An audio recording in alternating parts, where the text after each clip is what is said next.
വിവാഹം കഴിഞ്ഞപാട് അനാമിക ഭയങ്കര ഹാപ്പി ആവുകയാണ്.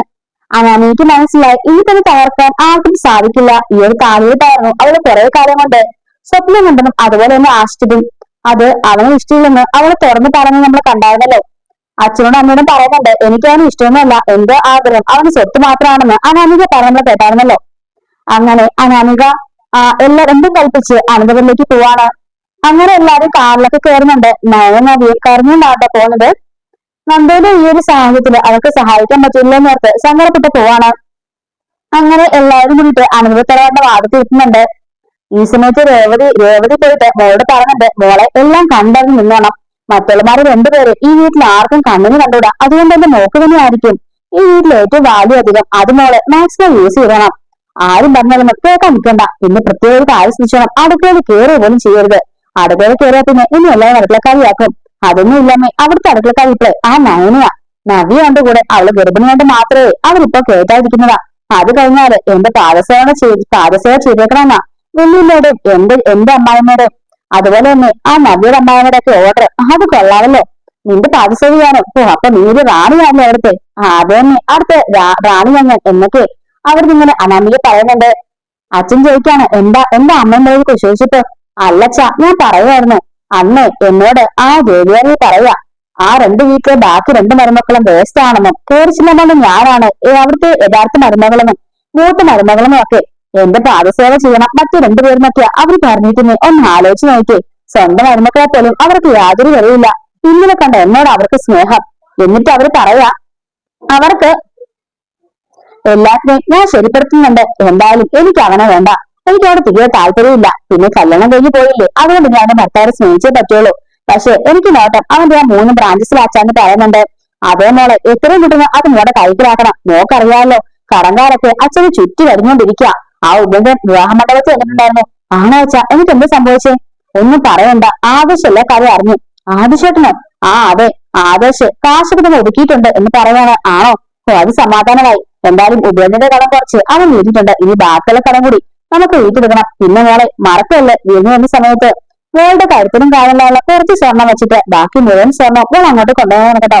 ആ ഒന്നും പേടിക്കണ്ടച്ച. ഇവിടെ സ്വർണത്തിനെ കുറിച്ചൊന്നും ആരും ചോദിക്കാൻ നിൽക്കില്ല. അത് മാത്രമല്ല അച്ഛനറിയാവോ ആ ദേവിയാന്ന് പറഞ്ഞ അവരുണ്ടല്ലോ, അവരെനിക്ക് വേണ്ടി 20 പവന്റെ ഒരു മാലയെ നേടിച്ചിരുന്നു എനിക്ക് ഗിഫ്റ്റ് തരാൻ.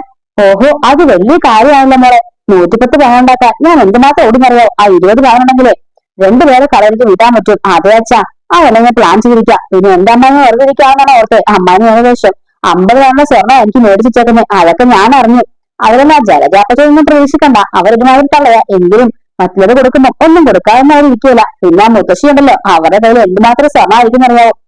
അത് പിന്നെ സ്വർണ്ണ കനിയല്ലേ എന്റെ പൊന്നു മോളെ ആ വീട്. സ്വർണം കൊണ്ട് ജീവിക്കുന്ന സ്വർണ്ണം വിൽക്കുന്ന അവരുടെ വീട്ടില് ഒരു സ്വർണ്ണം അല്ലാതെ മറ്റെന്തായാലും ഗിഫ്റ്റ് തരുന്നേ. അതേ വെച്ചാ ഞാൻ തന്നെ ഞെട്ടിപ്പോയി. അവരുടെ വീട്ടിൽ ചെന്നിട്ടുണ്ടല്ലോ എല്ലാവരും കഴുത്തിനും കാതിനും കയ്യിലും എല്ലാം എല്ലാ ദിവസവും മാറി മാറി ഓരോ ആഭരണങ്ങളാ. ഞാൻ ഓർത്തു അതൊക്കെ റോഡുകളാണ്. അല്ലച്ച അതൊക്കെ എല്ലാവരും ആഭരണങ്ങളാ. ഓരോ സാരിക്കും മാച്ച് ആയിട്ടുള്ള വളകളും മാലകളും കമ്മലും ഒക്കെ ആണ് ഇടുന്നത്. കണ്ടപ്പോ ഞാൻ തന്നെ ഷോക്കായി പോയി. അത് മാത്രമല്ല ഒരു ദിവസം ഞാൻ ആ മുത്തശ്ശിയുടെ മുറിയിലേക്ക് കയറി ചെന്നിട്ടുണ്ടല്ലോ അവര് ആ ഒരു ഇത് പറഞ്ഞ് എനിക്കൊരു സാരി എടുക്കാൻ വേണ്ടി തുറന്നതാ അവരുടെ അലമാരി. ആ അലമാരിക്ക് നിറച്ചും എന്തുമാത്രം സ്വർണ്ണ ആ മുത്തശ്ശിക്ക് പോലും. നമ്മളൊക്കെ സാധാരണ ഹാങ്കറില് നമ്മുടെ ഡ്രസ്സൊക്കെ തൂക്കിടാറ്. ഇത് ആ ഹാങ്കർ ഹോൾഡറില് അവര് നിറച്ചും വളയാ തൂക്കിട്ടേക്കുന്നത്. അതുപോലെ 5-6 ഹോൾഡറില് വളയും മാലയും കമ്മലും ഏകദേശം ആ അലമാരിക്കകത്ത് തന്നെ കാണുവച്ച 150 പവൻ എനിക്ക് പറയുന്നുണ്ട്. ആ 150 പവനിന് കുറച്ചൊക്കെ പോയാലും ആരും ശ്രദ്ധിക്കൂലല്ലോ മോളെ.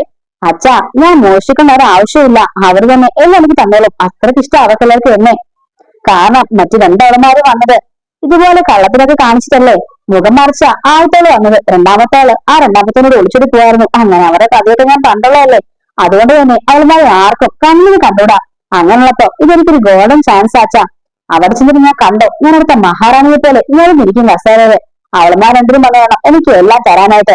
പക്ഷെ മോളെ ഇപ്പോഴും അവന്റെ മനസ്സിൽ ആ നന്ദുവാ. അതൊക്കെ മാർക്കിൾ വെച്ചാ ഞാൻ അവന് സ്നേഹം കൊണ്ട് മൂടും. അച്ഛൻ കണ്ടോ അവന്റെ മനസ്സിൽ നന്ദിനെ എത്രയും പെട്ടെന്ന് അവിടുന്ന് പടിയിറക്കി വിടും. എന്നിട്ട് ആ സ്ഥാനത്ത് ഞാൻ കയറിയിരിക്കും എന്നൊക്കെ പറയാണ്.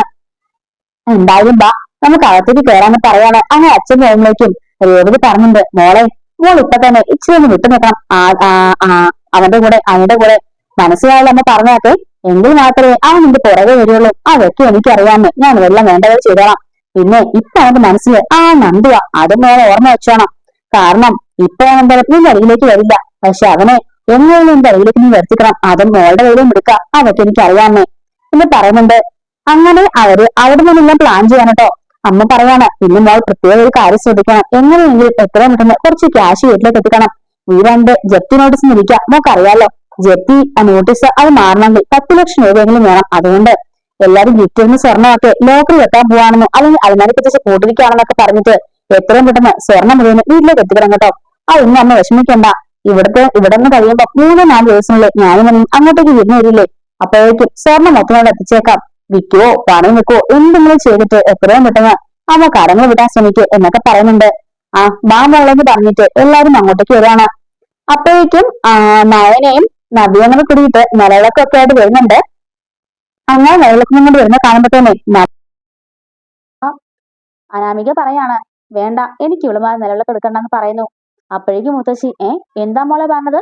ഇവളുമാരെ എന്റെ നിലവിളക്ക് എടുക്കുകയാണെങ്കിൽ ഞാൻ ഈ വീട്ടിലേക്ക് കയറുന്നില്ല എന്ന് പറയാണ്. എന്താ മോളെ മോൾ ഇങ്ങനെയൊക്കെ പറയുന്നേ? അതെ, ഇവളുമാർ ആരെന്നൊക്കെ അമ്മയ്ക്ക് അറിയാവോ? ഈ വിവാഹം മുടക്കാൻ വേണ്ടി ഇവരെന്തൊക്കെ ചെയ്യുന്ന അമ്മയ്ക്ക് അറിയാവോ? നന്ദും അവളുടെ ഫ്രണ്ട്സും കൂടിയിട്ടാ എന്നെ കടത്തിക്കൊണ്ട് പോയത്. നയന പറയാണ്, എന്റെ പൊന്നനാമിക ആവശ്യമൊന്നും പറയല്ലേ, അങ്ങനൊന്നും എന്റെ നന്ദു ചെയ്യില്ല. എനിക്കറിയാം അന്ന് വന്ന് നന്ദു എല്ലാം ചെയ്തെന്ന്. കാരണം എന്താണെന്നൊക്കെ ഇവിടെ എല്ലാവർക്കും അറിയാമല്ലോ എന്നൊക്കെ പറയുന്നുണ്ട്. എന്നിട്ട് അവിടെ വെച്ചിട്ട് അനാമിക ഈ നന്ദുവിന് അനിനെ ഇഷ്ടമാണെന്നും അനിയുടെ പുറകെ നടന്ന് പ്രേമിക്കാൻ ശ്രമിക്കുകയാണെന്നൊക്കെ പറയുന്നുണ്ട്. ഈ സമയത്ത് അനി പറയാണ്, ഇല്ല, അവൾക്ക് അങ്ങനൊന്നും ഇല്ല, നീ വെറുതെ ആവശ്യത്തിന് പറയണ്ട എന്നൊക്കെ പറഞ്ഞ് അനിയോട് ദേഷ്യപ്പെടുന്നുണ്ട്.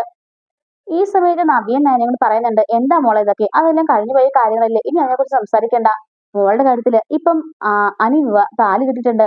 അതുകൊണ്ട് ഇപ്പം അനി മോളുടെ ഭർത്താവ്, മോൾ അനിയുടെ ഭാര്യ. അതുകൊണ്ട് മോൾ അത് മാത്രം ശ്രദ്ധിച്ചാൽ മതി. ഇനി സന്തോഷത്തോടെ ജീവിക്കാൻ ശ്രമിക്കുക, മറ്റെല്ലാം മറക്ക് എന്നൊക്കെ പറയുന്നുണ്ട്. അപ്പോഴേക്കും അങ്ങോട്ട് ജാനകി എന്നിട്ട് പറയാണ്, മോള് പറഞ്ഞു തന്നെയാ എനിക്കും പറയാനുള്ളത്. ഇവളുമാര് നിലവിളക്ക് എടുക്കണ്ട. എന്റെ മരുമോളല്ലേ വന്ന് കയറിയത്, അവർക്ക് നിലവിളക്ക് എടുക്കാൻ ഞാൻ മതി എന്ന് പറയുന്നുണ്ട്. അതെങ്ങനെ ശരിയാവും? അപ്പൊ ദേവേനെ ചോദിക്കാണ്, അതെങ്ങനെ ശരിയാവും? മൂത്ത മരുമക്കളായി ഇത് രണ്ടുപേരും നിൽക്കുകയല്ലേ, അപ്പം അവരല്ലേ നിലവിളക്ക് എടുക്കണം ചോദിക്കുമ്പോഴേക്കും ജാനകി ചോദിക്കാണ്, അല്ല ദേവിയാനി, നീ തന്നെയല്ലേ പറഞ്ഞത് അവര് രണ്ടുപേരും മരുമക്കളായിട്ട് കൂട്ടിയിട്ടില്ലെന്ന്, പിന്നിപ്പോ നിനക്ക് എന്താ സംഭവിച്ചേ എന്ന് ചോദിക്കുന്നുണ്ട്. അല്ല, ഞാൻ അങ്ങനല്ല ഉദ്ദേശിച്ചത് എന്ന് പറയുന്നുണ്ട്. അപ്പോഴേക്കും മുത്തശ്ശി പറയാണ്, ദേവേനി പറഞ്ഞത് ശരി തന്നെയാണ്. മൂത്ത മരുമക്കളായി അവർ രണ്ടുപേരും നിൽക്കുമ്പോൾ മറ്റൊരാള് നിലവിളക്കെടുക്കേണ്ട ആവശ്യമില്ലെന്ന് പറയുന്നുണ്ട്. അപ്പോഴേക്കും അനാമിക പറയാണ്, അങ്ങനെ ഇല്ലെങ്കിൽ ഞാൻ അകത്തേക്ക് വരുന്നില്ല എന്നും പറഞ്ഞ് അനാമിക വാതിക്കെ നിൽക്കുകയാണ് കേട്ടോ. മുത്തശ്ശിയും പരസ്പരം മുഖത്തോട്ട് നോക്കുകയാണ്. അപ്പൊ അവരുടെ മനസ്സിൽ തന്നെ ഒരു വെല്ലുവിളി കിട്ടുന്നുണ്ട് കേട്ടോ. നയനയും നവിയും പോലെ അല്ല, വിളിച്ചത് മുറ്റാണെന്നുള്ള കാര്യം എല്ലാവർക്കും മനസ്സിലാവുന്നുണ്ട്. മുത്തശ്ശൻ പറയാണ്, മോളെ ഈ സമയത്ത് തർക്കം വേണ്ട, മോൾ അകത്തേക്ക് കയറെന്ന് പറയാണ്. ഓ അനാമിക ഒന്നും മിണ്ടാതെ നിൽക്കാണ് കേട്ടോ. മുത്തശ്ശി പറയാണ്, എന്താ ജാനകീര് നീ വേണ്ടി പറഞ്ഞ് മനസ്സിലാക്കാനെല്ലാം, നീയും കൂടെ അവിടെ കൂടി ഇങ്ങനെ ചെയ്താല് അവള് പിന്നെ എന്തായിരിക്കും പറയാ, നിനക്കറിയില്ലേ? അതുകൊണ്ട് നീ നിന്റെ നിലവിളക്ക് കൊടുത്ത് അവളെ സ്വീകരിച്ചുകൊണ്ട് വരാൻ നോക്ക്. നയനെ കൊണ്ട് നിലവിളക്ക് കൊടുപ്പിക്കെന്ന് പറയുന്നുണ്ട്. ഇല്ലമ്മേ, അത് നടക്കാൻ പോകുന്നില്ല. നയന അവൾ നിലവിളക്ക് കൊടുക്കണ്ട എന്ന് പറയാണ്. അപ്പോഴേക്കും ആദർശ് വേണനെ നോക്കിട്ട് പറയുന്നുണ്ട്, നയന നിലവിളക്ക് എടുത്താൽ മാത്രം അനാമിക അകത്തേക്ക് കയറിയാൽ മതി, അല്ലെങ്കിൽ കയറണ്ട എന്ന് വേണനെ നോക്കിട്ട് പറയുന്നുണ്ട്. എന്താങ്കിലേ ഞാൻ പറഞ്ഞത് ശരിയില്ലെന്ന് ചോദിക്കാണ്. അതെ, ആദർശ് പറഞ്ഞത് ശരി. മോളെ ഇങ്ങോട്ട് വന്ന അനാമിക എന്ന് പറയുന്നുണ്ട്. അനാമിക വിളിച്ചോണ്ട് പറയാണ്, മോളെ ഞാൻ കാര്യങ്ങളെല്ലാം പറഞ്ഞില്ലേ, അതുകൊണ്ട് മോള് എത്രയും പെട്ടെന്ന് പിടിവാശി കാണിക്കാതെ അവള് തരുന്ന നിലവിളക്ക് മേടിച്ചോണ്ട് അകത്തേക്ക് കയറ് എന്ന് പറയുന്നുണ്ട്. എന്താഴ്ച ഇതെന്ന് ചോദിക്കാണ് കേട്ടോ. അങ്ങനെ ആദർശിന്റെ നിർബന്ധപ്രകാരം നയന നിലവിളക്കെടുത്ത് അനാമിക അകത്തേക്ക് കയറുന്നുണ്ട് കേട്ടോ. അപ്പൊ അതിനുശേഷം ഒരുപാട് പ്രശ്നങ്ങളൊക്കെ ഉണ്ടാകുന്നുണ്ട്. അപ്പൊ അതൊക്കെ നമ്മൾ വരുന്നുണ്ട് അപ്ലോഡ് ചെയ്തായിരിക്കട്ടെ. മിസ്സായിരിക്കാൻ ചാനൽ സബ്സ്ക്രൈബ് സപ്പോർട്ട് ചെയ്യണേ. Thanks for watching.